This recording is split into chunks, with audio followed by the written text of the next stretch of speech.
Mr. Pond Boss, tell me what to do to make all my Lunker Lake dreams come true. Hello, everybody. Bob Lusk. Must be Tuesday night. Let's go live and have a little chit chat. Let's talk about ponds and lakes and fish and all that coolness. Speaking of coolness, it's been a warm few days here in Texas. We've had some like almost 80 degrees yesterday, and I was able to participate in an electrofishing survey of a 100-acre lake not far from here, about an hour away, and it was pretty dadgum amazing, the stuff that we saw. So I thought I'd start off the conversation tonight talking about that lake. I see we have 2 viewers. That's a jump start from last week. You guys chime in. Let me know you're watching, who you are, what's going on. And if you have questions, pitch them to me, and I'll be happy to tackle them. And if Kenny Sanderson and Scott Schilling don't show up, then I probably might not get stumped. Yeah, they busted me on a CARE question here a few weeks ago, and they sure are happy about that. So am I. Well, kind of. Maybe not. Hello, Jim Allen, checking in from Kentucky. Hey, Jim, man, I want to, Merry Christmas to you, buddy. I got to use the spreadsheet today, actually, and I'm going to send you a copy of it.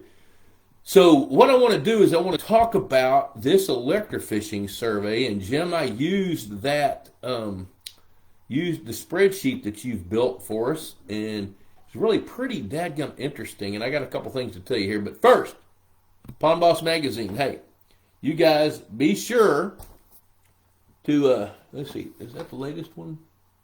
September, October. No, the November, December is out there somewhere. I think I got some. I don't know where they are. But if you don't mind, click like,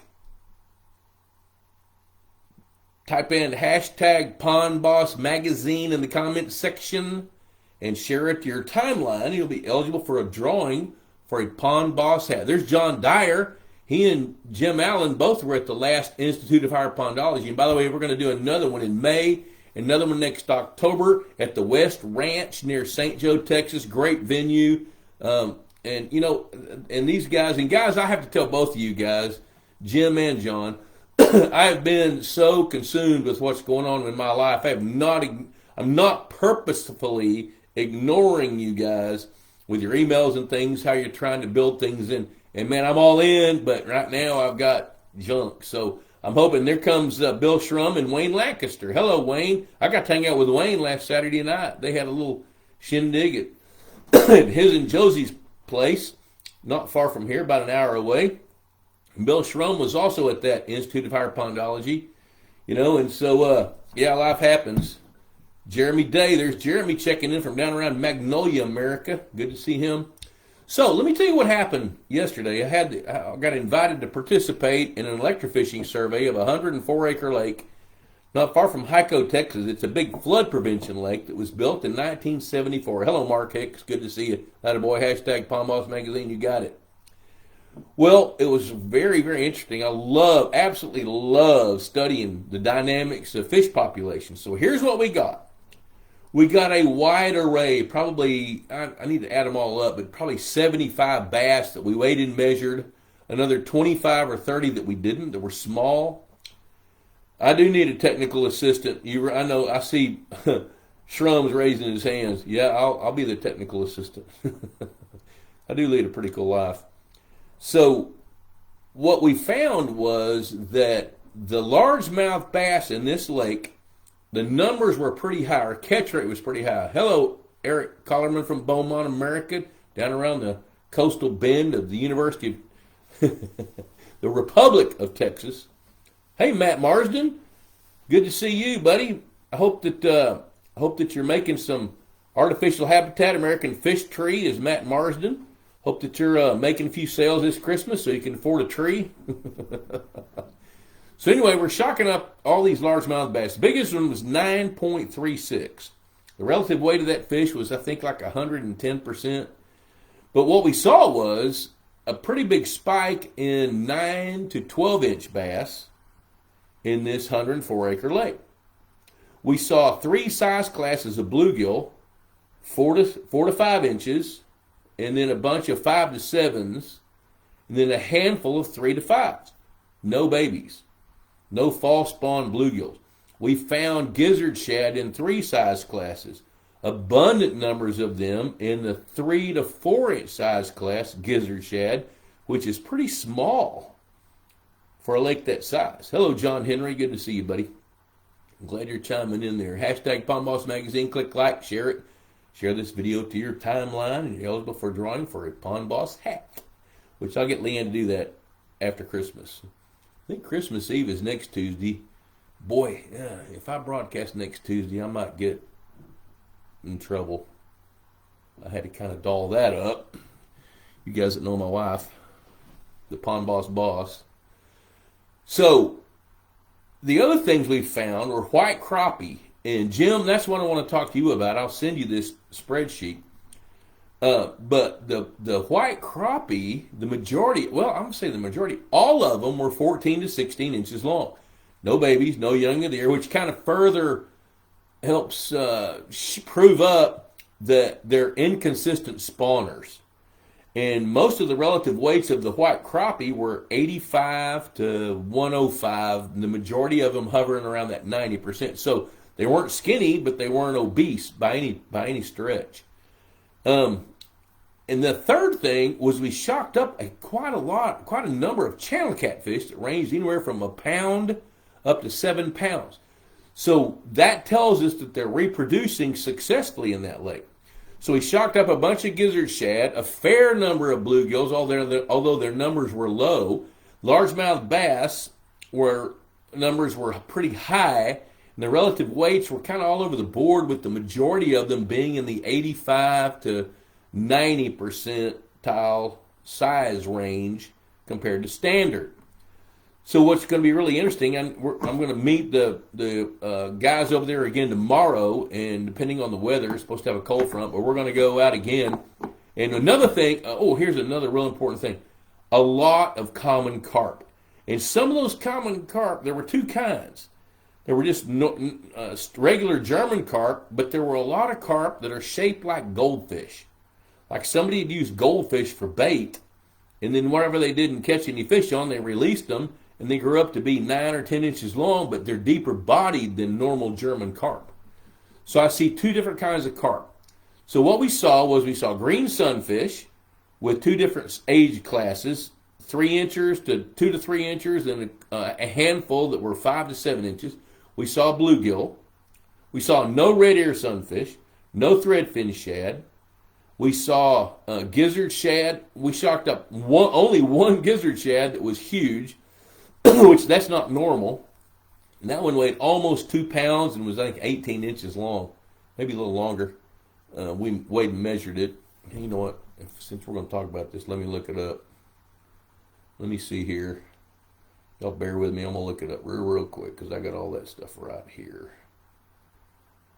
Gizzard shad. I'm scrolling. See the numbers? Maybe you can't. Oh, there they are. There's the numbers. So, gizzard shad. No, I didn't write it. Yeah. Here's one, 16 inches. 16 inches long that weighed 1.9 pound gizzard shad. So there were 3 size classes of gizzard shad. There was that one giant adult, and we saw 3 or 4 others that were not quite as big. Then we saw 5 to 7 inch gizzard shad, and then 3 to 4 inch gizzard shad. And the 3 to 4 inch gizzard shad were in really big schools. So now it's what we have to do, and part of the reason he hired me as a consultant is to figure out what all this stuff means. So I'm going to tell you what I see so far. After, I think we spent, good gosh, I got there at 9 o'clock, and the boat was ready to go. I got there at 9. We electrofished from 9:30 probably until 5 o'clock with an hour and a half break for lunch. So whatever that adds up to. Our catch rates were very likely 60 bass per hour. Maybe not quite that high, but still pretty high. I haven't calculated that yet, which that's an important number. What's your catch per unit of effort? We want to know that. So where I'm going is the bass are competing with the crappie and the channel catfish. So there's 3 predators: channel catfish, white crappie, and largemouth bass. and they're feeding heavily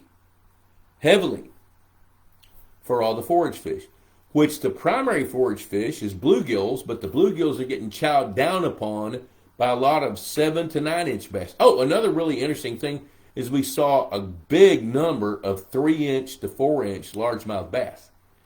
You don't see that in Texas very often, and I've seen it in 5 lakes so far this fall that I've been able to participate in evaluating.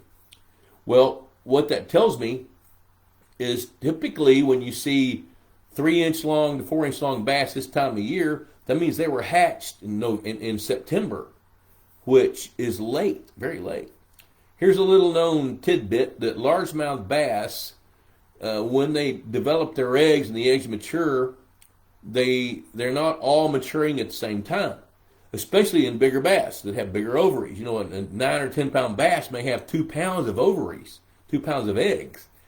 And not all those eggs mature at the same time. So what'll happen is that fish will spawn the first ones that mature early on in the spawn when the water temperature's in the low 60s. And that's going to happen depending on where you are. You know, South Texas, South Florida, that's going to be in February.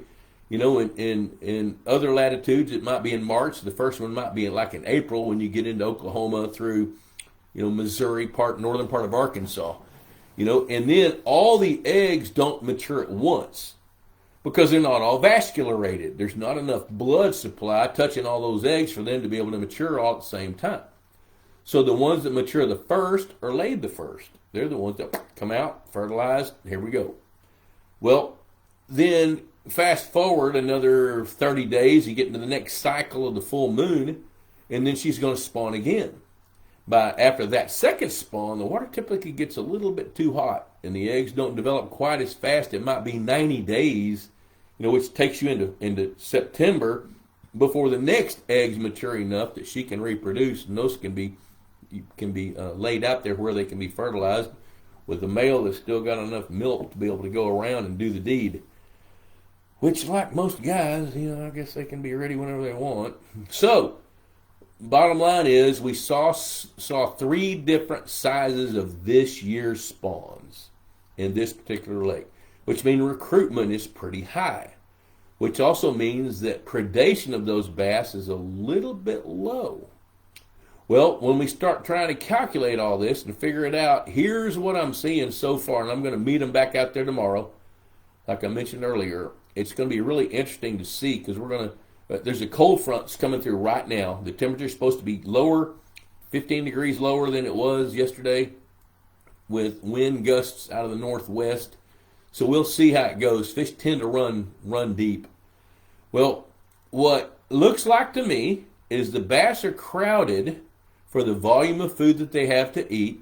And here's the coolest, interesting thing is it surprised me when I saw the gizzard shad that there wasn't a greater volume of them. But then the more I thought about it, you know, gizzard shad, hey, here's a question. Raise your hand if you know the answer. And I know Jim Allen knows it. Bill Shrum probably knows it. John Dyer probably knows it. You know why they call a gizzard shad a gizzard shad? Drum roll. They have a gizzard.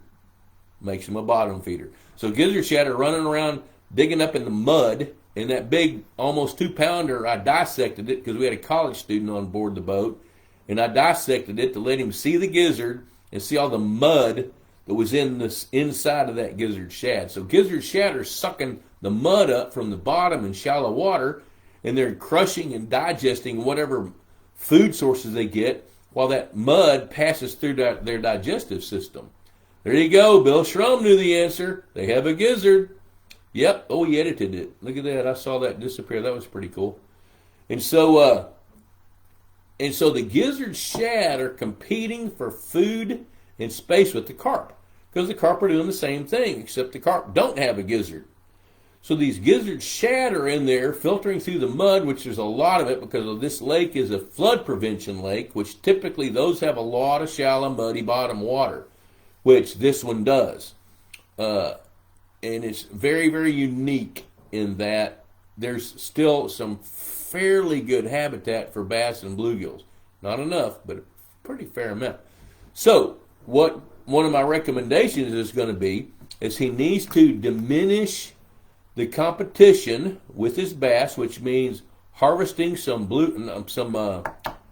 channel catfish and some crappie, and culling some of those intermediate sized bass. Now, the catch-22 there is his biggest bass, that 9.36 pound bass that we electrofished yesterday.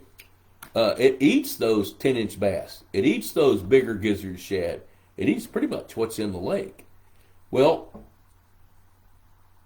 the answers are going to be, what can we do to ramp up production, decrease competition, and change the dynamics of that fishery by eliminating some carp and some crappie and some channel catfish. And that's probably going to be the formula to make this lake better.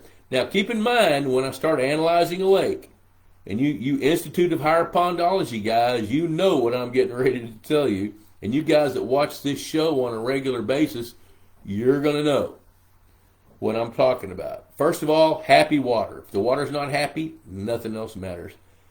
This lake has happy water. The second piece is habitat. As goes the habitat, so goes what lives in it.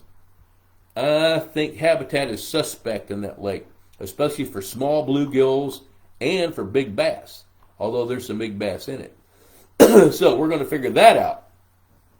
Then the third part is the food chain. Well, the food chain is pretty obvious. There's too many predator mouths digging into everything that's available to eat, which is primarily bluegills and gizzard shad. So the food chain is okay, but there's so many predators feeding on it that needs to be rearranged. Now, there are some voids. He doesn't have any red or sunfish. He has no threadfin shad, and I'm pretty sure we're going to recommend stocking some tilapia in there next spring to help increase the odds and survival rates of intermediate size of bluegill through the course of the summer and in the fall next year. So that's the tact we're going to take on this lake, I think. I mean, I got to get more data. I got good data, but need more data. Then the genetics part, we're going to do some genetic testing to find out, especially for his largemouth bass, what he's got and how are they doing. Are they doing okay? You know, do we have Florida genes? Which, looking at the coloration of those fish, they sure do look like they've got some of the coloration that, I don't know where that yawn came from. I didn't take a nap today. That's part of being old. You're supposed to take a nap. American honey, don't tell Debbie. I'll be in trouble. Cough syrup chased with water.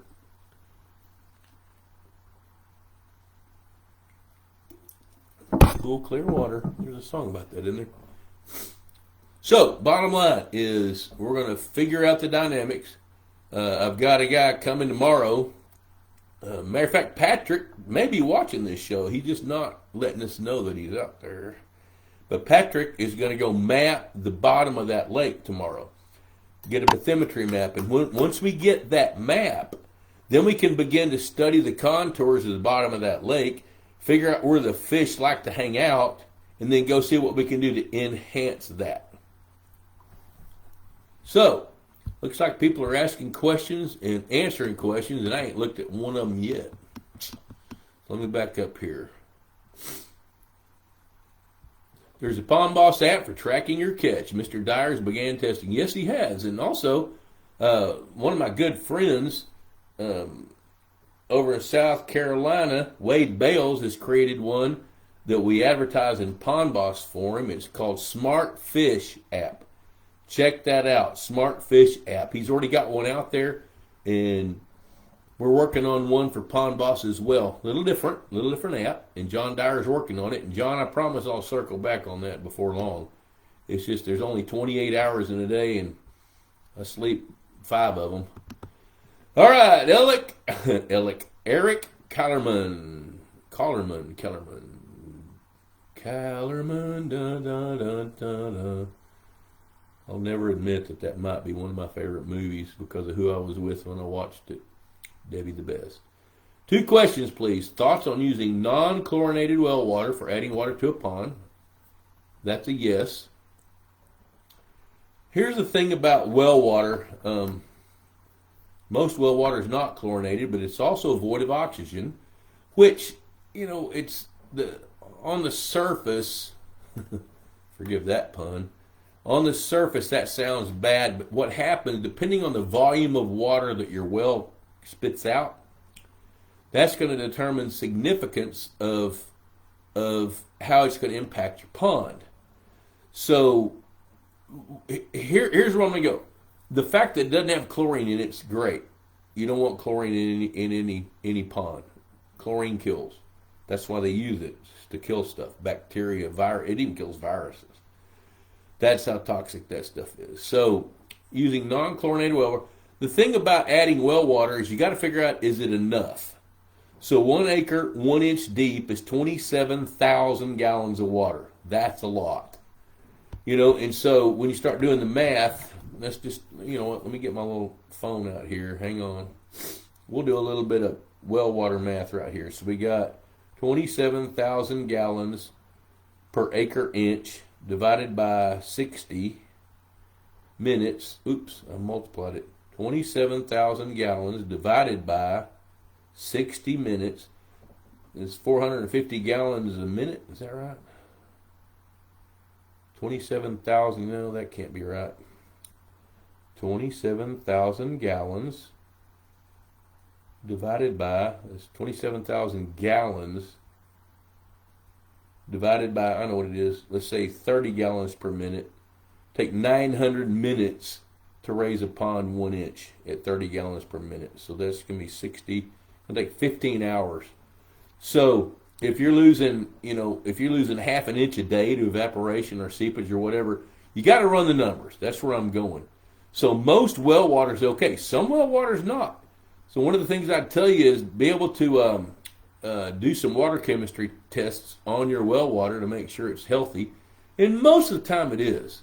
But it can be a good idea, but it can also be wasteful or irrelevant. A 5-gallon minute well is not going to do anything for a 4-acre pond. Adding an aerator to a pond, when in the best type for a 3/4 acre, 13 to 16 foot deep, and we'll have spend a little time on the Pond Boss resource guide at pondboss.com. Go to pondboss.com and click on the Pond Boss resource guide. Click on the resource guide. And there are several companies out there that I love. I've vetted all of them. I know them all. I appreciate those guys and gals. And what you do is just contact each one of them and tell them what you got. Most of them are going to engineer the system best suited for your pond. And for a 3/4 acre pond, you're probably going to spend $2,500 to $3,900 for a really, really good aeration system. And when you start projecting the value of a fishery, I don't know why I'm yawning so much. I must be sleepy. After 5 years, you're going to find it's worth way, way more than an aeration system. All right, let's see. John Dyer here. What do you got going, John? Let me see here. I'm planning to build structure to cover 25 to 30% of my pond. What ratio of simple versus complex structure? You know what, Big John? I'm going to tell you this.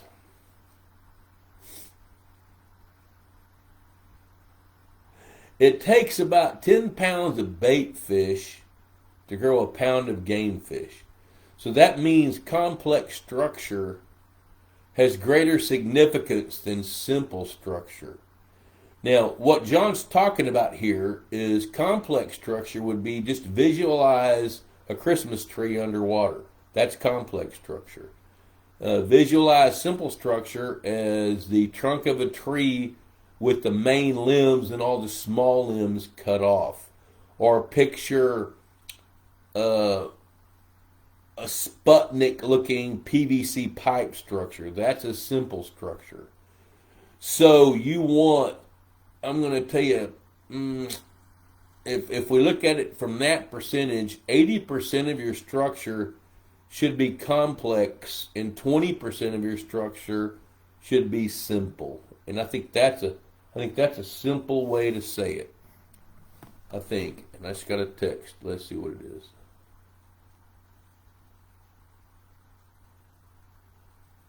Oh, our Bible study leader says, hey, Bob, Debbie said you're coming to the Christmas party here tomorrow night. Would you be willing to read the Christmas story for us? Happy to do that. Happy to do that. From Luke 2, 1 through 20. Yep, happy to do that. Yep, happy to do that. So I'll be at Bible study tomorrow night. And that's part of the reason we switched this thing from Wednesday to Tuesday. Dirty Dancing. Eric, dude, you're on it, buddy. That's right. Hello, Todd Austin. Dave Sifton, Mongo, digging it. Hello, Mongo. Good gosh. Man, I miss hanging out with you. I can't wait to spend more time with you. We got to figure this out. You're so dadgum busy. I'm so dadgum busy. Life is passing us by for each other. But you know what? I'm going to figure it out. I got to get to Brownstown, Illinois, and hang out with Dave and spend a little time with Fred Bingaman. Fred usually watches tonight. I don't know what he's got going on unless he's singing in the choir somewhere. So, hey, guys, pitch me a few questions if you don't mind. I'll keep talking about that electrofishing survey. And I'll tell you, while we're here, Mongo, Dave Sefton, he calls himself Mongo. And when you meet him, he'll probably tell you that suits. I'm not going to say that because I know Mongo. But Dave is a conscientious lake builder and pond builder. He's a heavy equipment operator. He's built some cool stuff. He's built some, I tell you, one of his favorite things to do is to build wildlife ponds, like waterfowl ponds. I've seen ponds he's built that don't even cover a tenth of an acre in the middle of the woods to give a safe haven for deer to come and drink. You know, and what's really interesting to me, one of the things that I remember seeing and just kind of making a mental note of back then, 10 years ago, 15 years ago, whatever it was, is he built several small ponds right in the middle of the woods without disturbing the woods. And I don't know if the observation I made was just within 100 feet of those ponds, there were some pretty cool mushrooms growing out there. Cool meaning healthy. Well, I guess some of them are. But anyway, he harvested a bunch of mushrooms out there that people would just die to have because they're pretty popular in that part of the country. I don't know how well I did on that. Mongo's a good guy. Here's some guys talking amongst themselves here. I love that. Another yawn. That's embarrassing, and I can't help it. Although, you know what? Mike Cottrell. Here, finally, got a break from taxidermy to get to watch some Pond Boss and back to work. You know, it escaped me that you do that. I did not realize that. And I don't know why I didn't. You probably told me and I forgot, which that kind of happens when you get to be my age. At least that's what Debbie tells me because she's older than I am. I didn't really say that out loud. All right, so you guys pitch a few questions. I mean, I'm going to do a couple commercials because it's almost 7 anyway.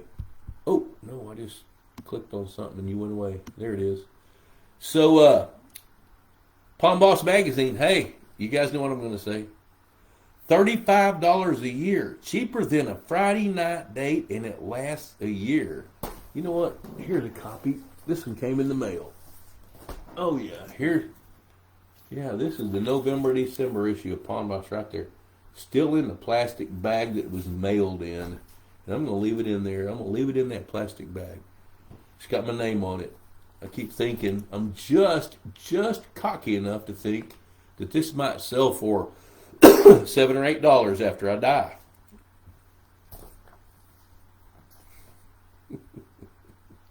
I'm glad Debbie's not watching this because she would kill me. I promise I'm not bored. I think I've just got some oxygen deprivation going on.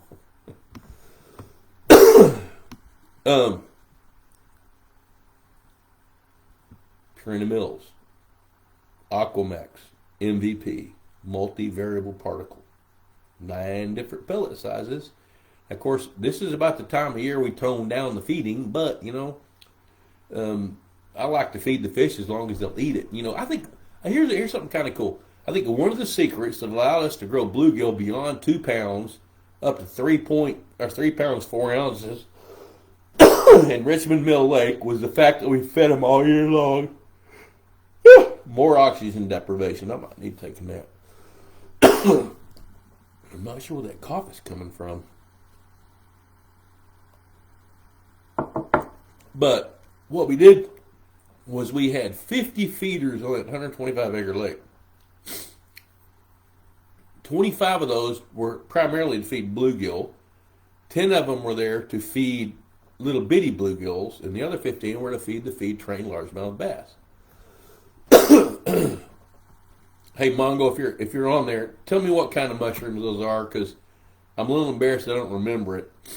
But they're the kind of mushrooms that everybody posts on Facebook every spring from wherever they are, and they're good fried, rolled in flour or cornmeal and deep fry them. But anyway, what we did at Richmond Mill Lake was we just left those 25 bluegill feeders on all winter long. And even though we only had them going for like 5 seconds or 4 seconds, they wouldn't go through 50 pounds of feed in a month. But there were enough fish that were feed hogs, even when the water temperature was in the 40s, which that happened, that there'd be just enough fish that were just hungry enough that they would go eat that feed. And I'm confident that's part of the reason. Yeah, Bill's diagnosed me. You're yawning because you're talking and not breathing. That's probably the truth. Hey, there's Mark Primo. He came to one of the very first, I think actually the very first Institute of Higher Pondology. Good to see him on here. Texas Hunter Feeders, Texas Hunter Products. Texas Hunter's got some outstanding fish habitat products. They got the fish feeders, they got deer feeders, they've got road feeders. They've got, I hope y'all are entertained by that, because I'm not. With deer blinds, just check out Texas Hunter Products. Morels, that's it. Morels, that's it. I don't know why I'm not remembering that. I should say that, but I didn't. Mark, I'll come right back to you. So, Easy Docks of Texas, David Schneiderman, look him up on Facebook. Easy Docks of Texas. He's also a sponsor of this program. Okay, Mark Primo, Merry Christmas. Hope to be filling my 5-acre pond by late spring after digging and pumping. I hope something's not going on. I promise you I'm not bored. Just need to sleep. I sleep too much. After digging and pumping for 3.5 years, the vegetation has grown in the dry areas. Will the vegetation that has grown in the dry area become muck? Not sure I can eliminate it before I begin filling. Yeah, it will. What it will do is that terrestrial vegetation will die. Now, here's the good news. If you took all that stuff and baled it, and then were able to vacuum or freeze dry all the water out of it, only about 5 to 10% of the mass is going to be organic matter. The rest of it's going to be water. So, depending on what it is. Now, you're in South Louisiana, so I'm making a pretty good assumption there. It might be 20% dry matter and the rest of it's water. Depending on the volume that you've got, Mark, it might be worth it to hire a couple of foreign exchange students to come in there and weed eat it, knock it down, rake it up, and burn it, unless it's just not practical. But depending on the volume of stuff that you've got, as it decomposes, part of what it does is it composts underwater. It starts giving off some toxins. So don't stock any fish in there until that stuff is gone down. Now, one way to mitigate that would be to add some ag lime. The ag lime will help buffer the water to keep it from the water chemistry from the pH from plummeting. Yep, more else. Okay, so Michael, so say we really don't have a winter and the water temperature stays up. What does that do to the fish? It just grows them bigger. That's all it does. It doesn't really do anything negative to them at all. And they'll develop their eggs a little faster. So, but I tell you what, we will get some some cooler temperatures. The water temperature only has to get down into the 40s to really make those fish go primarily dormant. Although on a day where the water temperature is 43 or 44, especially in Palapena County where Mike is that doesn't mean it stays that temperature all day long. You get a 55-degree day, the temperature might go from 42 to 46 through the course of a day. Yeah, Eric, the eating kind. Morels, not the tripping kind. Although I've heard Joe Rogan talk about the tripping kind, and I'm kind of intrigued to hear more about that, although I don't know that I want to do it. All right, so any updates on the bass nuggets? Yeah, it's fallen on deaf ears. They have hired a younger guy that and they've passed the fish food to him, and it's kind of like a stepchild, which happens all the time. Happens every 3 or 4 years at Purina Mills. So I'm going to focus on getting that guy's attention right after the holidays and see if I can't interrupt his mindset just a little bit. We'll see. Young guys typically don't listen to old people. Although I got a pretty good story to tell him about where game fish chow came from. All right, let's see. Ian, you're happy. Thank you for doing this. Happy to do it. I haven't coughed at all lately.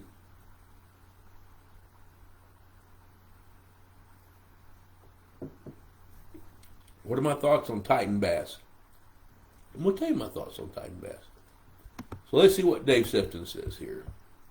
Well, it's pretty cold now, 30s. How about stocking now?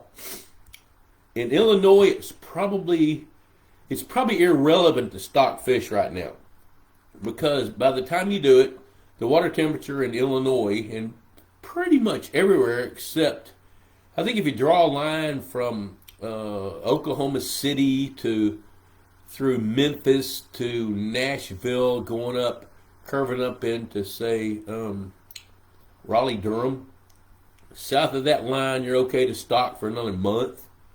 But in Illinois, you gain nothing by stocking fish right now. You might as well leave them at the hatchery, because if you stock them now, they're not going to grow. They're only going to survive, and they might as well do that at the hatchery, because if you get a handful of predators that like to eat your little bitty slow-moving fish, your numbers can get adjusted. So I would say, nah. Yep, morel, black, gray, yellow, all hen of the woods. I like that. I'd forgotten about that. Hell, I forgot they were morels. Bill Shrum, I have very little habitat. Should I stock shiners before spring to reduce the predation of my bluegill? Shiners will prey on bluegill.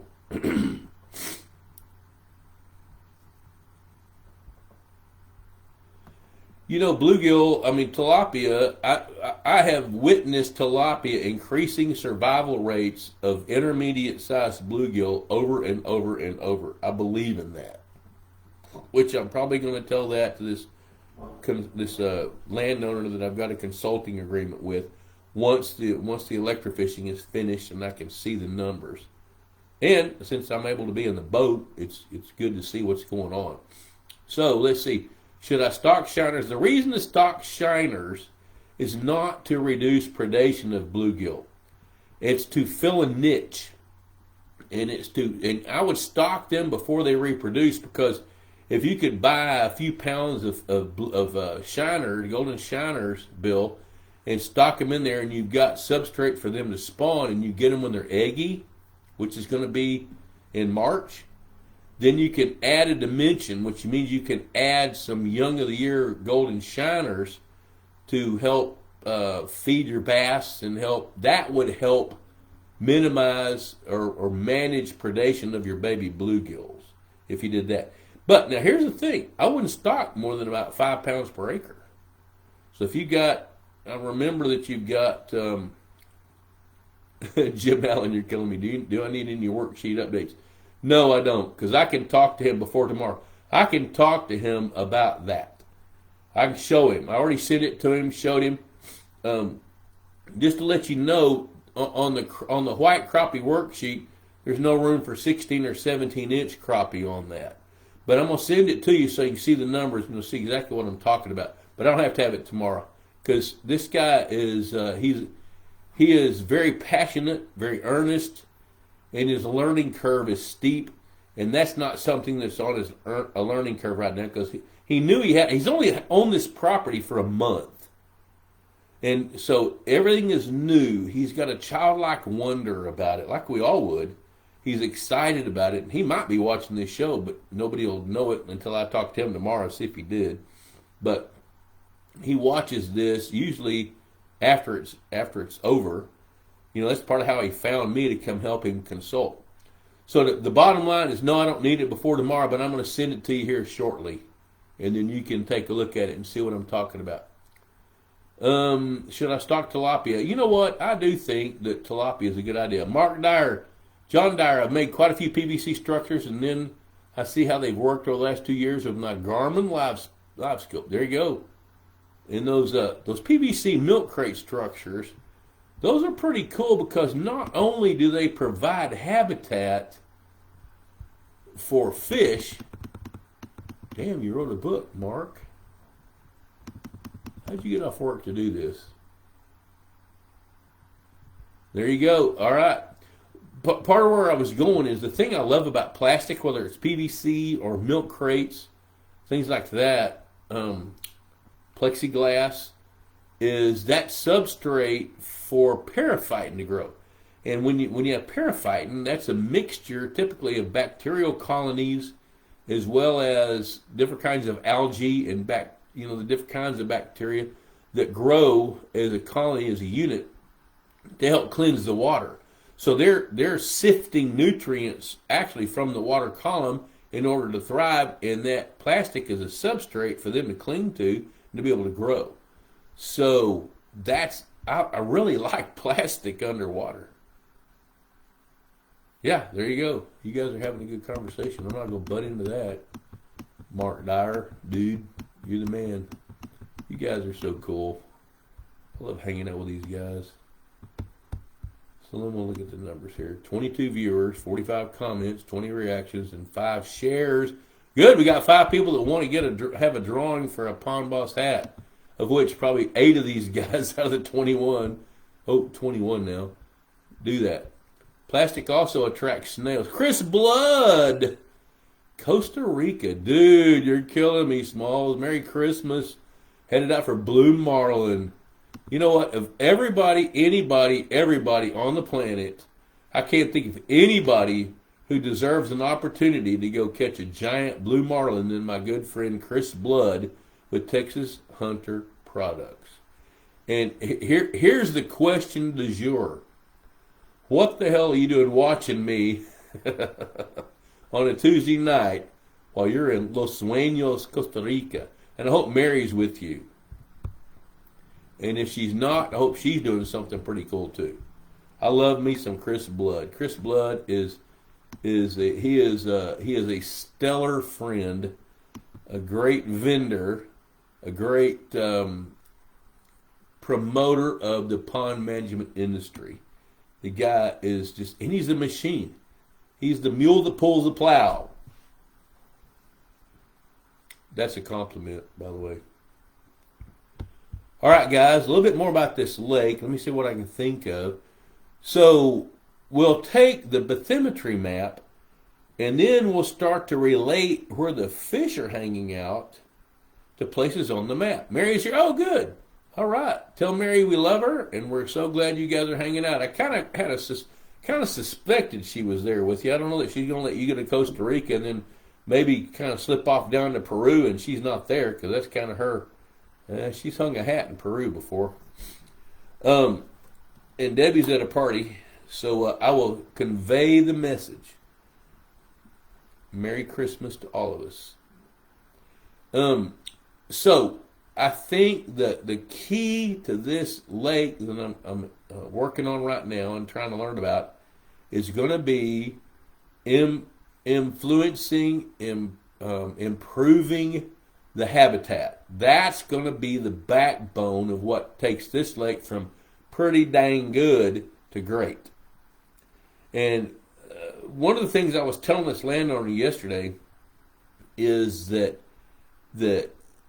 every pond or lake, when you first build it, after about 4 or 5 years, it's outstanding. By the time you get to year 9 or 10, it becomes what it's going to be for the rest of its life.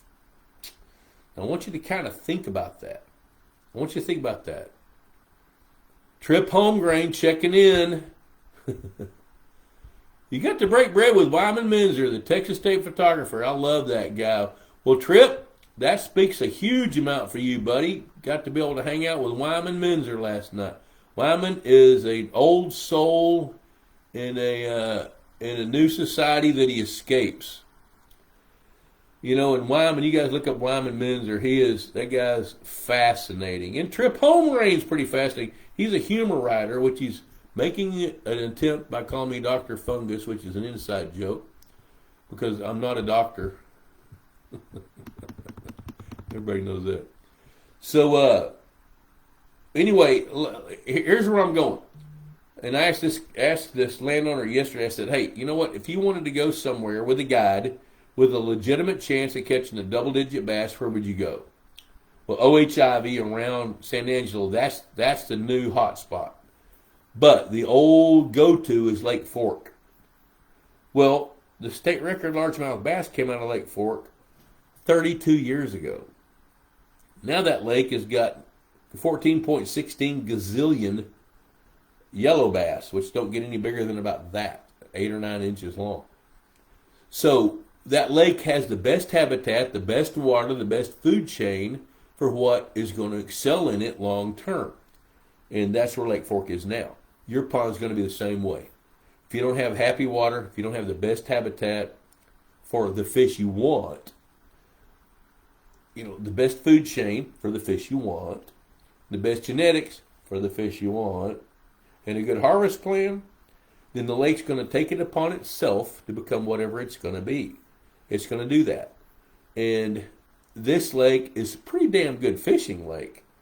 A 9.36 pound bass, and we shocked up, probably 20 plus bass that were 3 to 6 pounds. That's really pretty good for a lake that was built in 1974 and has had zero management. But if he wants to make it better, then we got to kind of dig into the habitat and make the habitat better. That's going to influence this lake. And then we need to shift the population around, the dynamics a little bit. We need to harvest a bunch of carp. Give the gizzard shad a chance to go ahead and thrive, because they will be the backbone for trophy largemouth bass. Now, I don't tell people to go stock gizzard shad until I know that there's 25 or 30% of the biomass of largemouth bass is 3 pounds or bigger. Now, I'll talk through that really fast, but that's where I take it. For a bass to be 3.25 pounds, that's big enough that it can eat the majority sizes of gizzard shad. If you have too many small bass and gizzard shad grow too fast, then you wind up with too many gizzard shad that weigh 2 pounds apiece, and that doesn't help you at all. This lake yesterday didn't have that. It had a whole bunch of small gizzard shad, but there's 3 predators. So we got to manage the predator numbers. We got to fix the habitat to provide more baby bluegills and more baby sunfish, create some congregation points for largemouth bass to make them a little less transient. I got a feeling when we start tagging some bass out in that lake, which I think we will do, that we're going to start seeing that they're moving quite a bit. Now, there's resident populations, but there's also some bass, I can tell by looking at the relative weights, that they're long-distance runners. And you can see it from the way that they're built. So studying this lake is going to be really, really fun, and I'll keep you guys updated, and I'll probably write about it in Pond Boss. Have I told you about Pond Boss? Hey, here it is, Pond Boss Magazine. $35 a year, cheaper than a Friday night date, and it lasts a year.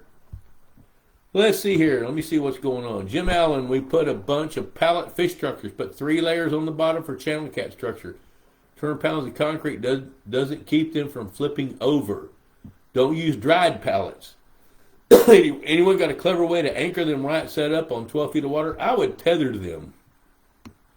I think if you tethered them, and the way I've tethered pallets before is I would nail a bunch of them together and then take 5-gallon buckets of concrete, half full of concrete, and tie a rope to the handle of the buckets, spread the buckets out to tether and to anchor those pallets, and then they typically sink in place. Now, that doesn't mean they won't flip, but I'm not sure that's necessarily bad. Margaret Dyer. Okay, let's see here. Margaret Dyer loves his hats. High quality. Are you kidding me? We only have high quality hats. Leanne sees to that. Leanne is the glue that holds this thing together for you guys that don't know.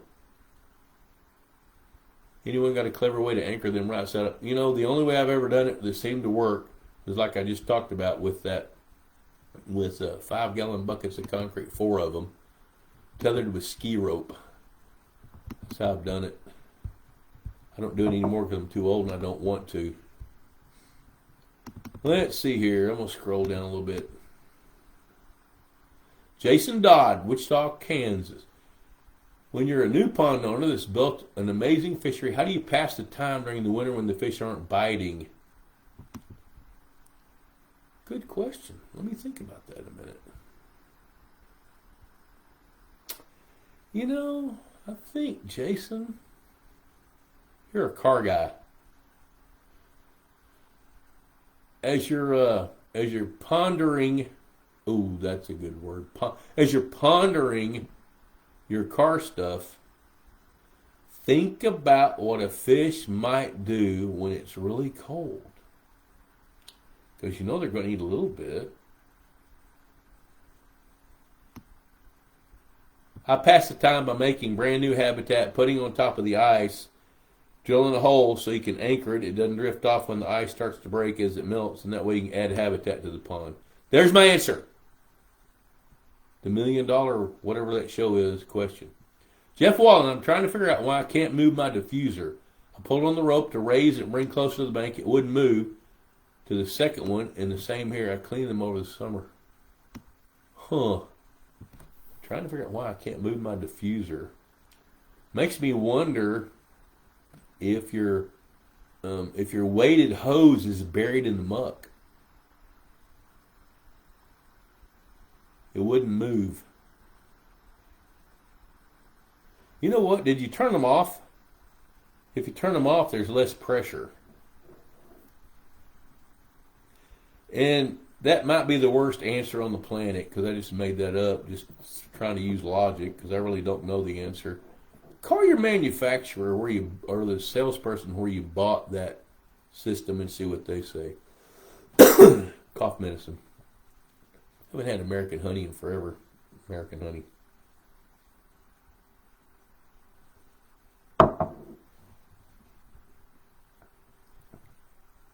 There you go. Mark Dyer's got it.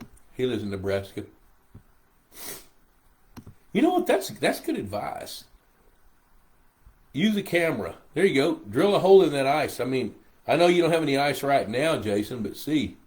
Look at there. You're getting all kinds of good advice. Hello, John Big Frog Wilson from Ohio. What's the best method to survey and evaluate the fish population in a small pond if electrofishing is not an option? Catch some fish, weigh and measure them, set traps, bait the traps, and see what you catch in the traps. That way you can evaluate reproduction. And you can evaluate the different size classes of your bait fish. Also, think about a seine. Do that in the summertime. You can pull a seine in the summertime. Dr. Howard Dittrich, an entrepreneur slash physician slash entrepreneur. I've got 40 plus 2 to 4 pound government catfish off the feeder. I don't hear that term very much. That's bullheads for the rest of the world. Government catfish.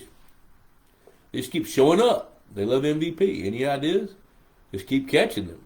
They must harm the brim beds. They kind of do harm the brim beds, but if you keep eating, they're easy to trap. If you take some of that, I'll tell you what, if you will buy some cheap fish food, this reminds me of something that happened a long time ago. I'm only going to tell you part of the story. Since I'm an ambassador for Purina Feeds, whenever they have a question about fish foods, they refer it to me. So I get all kinds of fish food calls. I got a call from a guy one time, and he bought a bag of floating fish food that was one of the grain-based catfish foods, 32% protein. And he wanted to bait crappie in a public lake. and he wanted to know how to do it. So, knowing what I know, that grain-based fish food doesn't really have an odor, so it doesn't have a smell. It doesn't have a smell like a predator fish, like a crappie would like. We had this 50-pound bag of fish food he'd paid like $20 for, whatever, and he wanted to try to figure out how to bait some crappie holes, and he likes to fish under a bridge up a major highway over a public lake. So the more he told me, the more I thought about it. I said, you know what? Run down to the Dollar General store and buy a pair of pantyhose and cut the foot out of the pantyhose and leave about 12 inches of the leg and stuff that thing, just pack it full of that fish food, and then get a can of tuna fish. The tuna fish will give it the odor that it needs to be attractive to crappie. So I said, so if you'll take that tuna fish and mix it in with that fish food a little bit, that's going to give it a smell that's going to attract some crappie. And if you'll stuff that fish food down in that pantyhose sock and then tie it off and then anchor it, you know, where you can just like anchor it to a half of a concrete block, those little 6x6 blocks, and just drop it over the water to where it can kind of suspend 8 or 10 feet below the surface. And he was a black guy, and which didn't matter to me. I don't care. And he paused after I got through talking to him. After he said, you know, pantyhose and tuna fish. I never thought about that. So, those government catfish would appreciate that catfish food in a pair of pantyhose, or in the foot of a pantyhose, which I guess they still sell that at Dollar General. I haven't tried to buy any pantyhose in months. And somebody help me get out of this. 726, thank goodness. You can trap some, Howard. They'll come into those traps. They'll come into a trap. Look up a cylinder trap, 18 inches in diameter. I've made a bunch of them over the years. I'm probably not going to do it again. Where you put a cone in it, and then you put the bait in the middle of it, and they'll come into that trap. They're not that hard to trap. Those government catfish, those bullheads, they're easy.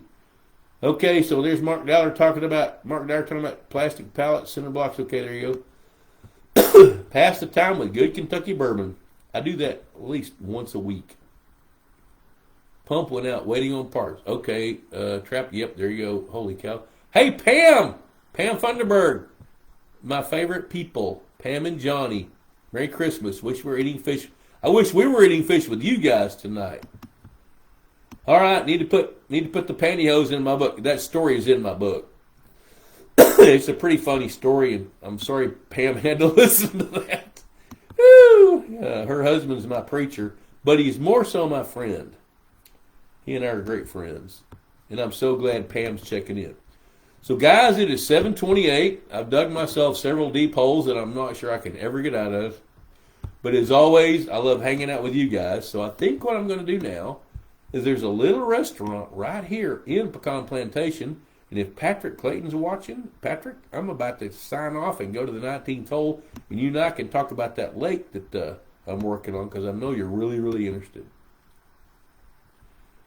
Yep, Bill's right. Consider the size of your trap. Pam's giggling. Thanks. Thank you for giggling with me. Don't tell Debbie. All right. Real Texas Outdoors makes a good trip. Hey, all right. Hey, Pam, give Johnny a great big hug from me. I love you guys. I love everybody that watches this show. And just being able to hang out with you on a Tuesday night, especially right before Christmas, is a pleasure. And just remember the reason for the season. Jesus Christ is the reason for the season. And without him, where are we? And you guys go to the Bob Lusk Facebook page. I want you to read the story, a little story about my 6-year-old grandson, Sawyer. Took him fishing a few days ago, and man, that little 6-year-old kid asked me some pretty profound questions, which I didn't know he had it in him, but he does. So, guys, you know what? I'm going to wrap it up. We're 59 minutes and 18, 20, 19, 21 seconds in. So until next time, which it will not be this Tuesday, and I think the next Tuesday's New Year's Eve. I know we're going to be at a party for that, so it'll be a couple of weeks before I see you guys again. So until then, goodbye for now. Merry Christmas. Happy holidays. Love Jesus. See you. Bye.